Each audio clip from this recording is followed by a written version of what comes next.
Assalamualaikum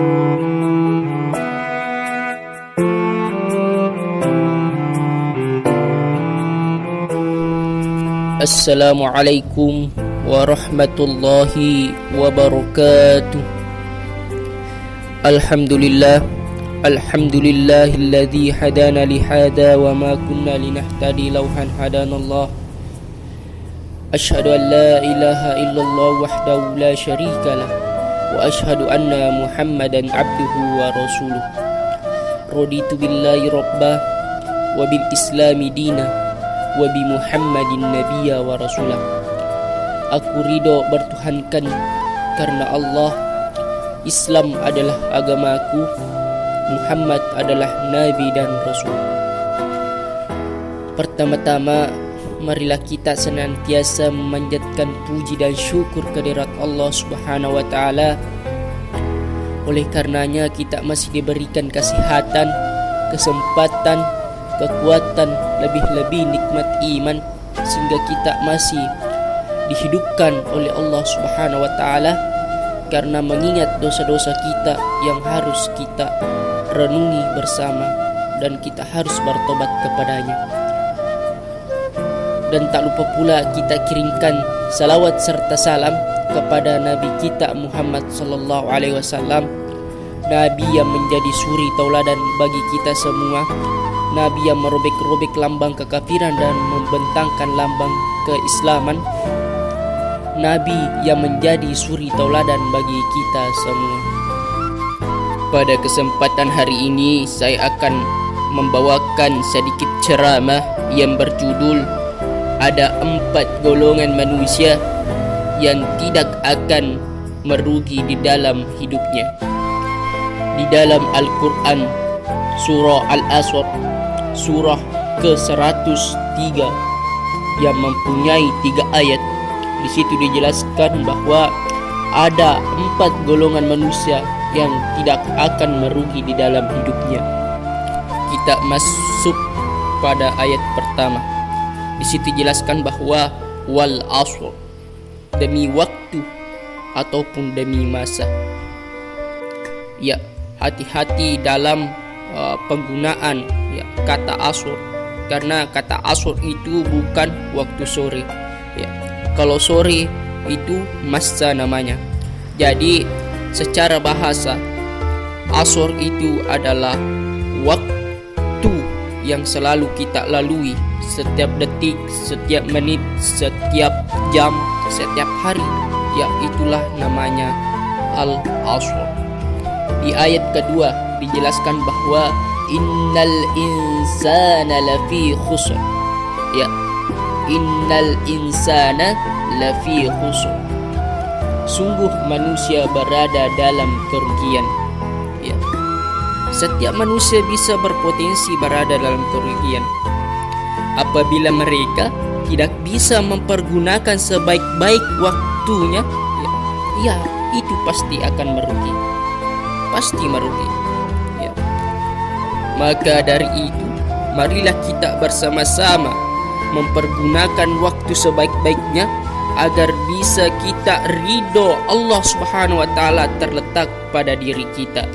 Teman-teman sekalian, dilanjut ayat ketiga yang menjelaskan bahwa illalladzina amanu wa amilus solihati wa tawasaw bil haqq wa tawasaw bis sabr.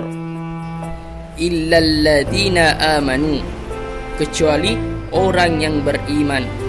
Jadi jika ada orang yang belum beriman kepada Allah, setiap detiknya itu pasti akan rugi, walaupun dia banyak mengerjakan kebaikan. Contohnya, ada seseorang yang membantu membangun jalan untuk fasilitas umum. Ya, akan tetapi secara tidak bersamaan, ya, mereka tidak melakukannya dengan iman, maka tidak ada manfaatnya di pandangan Allah Subhanahu wa taala. Ya, walaupun di dunia Allah balas kebaikannya. Dan bagaimana caranya kita bisa bawa ke akhirat itu semuanya? Ya, maka segala sesuatu aktivitas aktivitas kita, sesuatu yang kita kerjakan, kita harus dibarengi dengan kata lafaz basmalah, Bismillahirrahmanirrahim. Itulah namanya kalimat iman, sehingga menjadi amal soleh nantinya. Mengerjakan kebaikan, wa amilus solihat. Ya, ada orang yang sudah beriman kemudian menjadi Islam, akan tetapi ada di antaranya akan masuk neraka padahal mereka ahli solat. Ya, yang manakah itu? Dijelaskan bahwa di dalam Al-Quran surah Al-Ma'un ayat 4, fawailul lil musallin, celakalah orang yang solat. Jadi ada orang yang solat masih celaka, apalagi yang tidak solat. Ya, saya ulangi, ada orang yang solat masih celaka, apalagi yang belum solat. Karena bagi orang-orang yang tidak beramal baik walaupun sudah beriman, itulah celakanya. Maka dari itu, kata iman belum bisa membawa kita ke surga, karena syarat masuk surga tidak cukup dengan iman, tetapi mesti membuktikan amalnya dengan kebaikan-kebaikan yang telah dia kerjakan.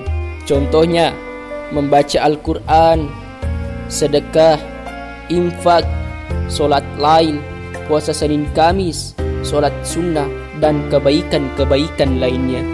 Watawasau bil haqq, saling menasihati untuk kebenaran. Ya, dalam rangka mengerjakan amal soleh, haruslah kita memperingatkan satu sama lain. Ya, memperingatkan satu sama lain. Jangan soleh sendirian. Ya, kita ajak keluarga kita, kita ajak tetangga kita, kita ajak kerabat kita untuk mengerjakan amal-amal soleh agar mereka bisa masuk surga nantinya.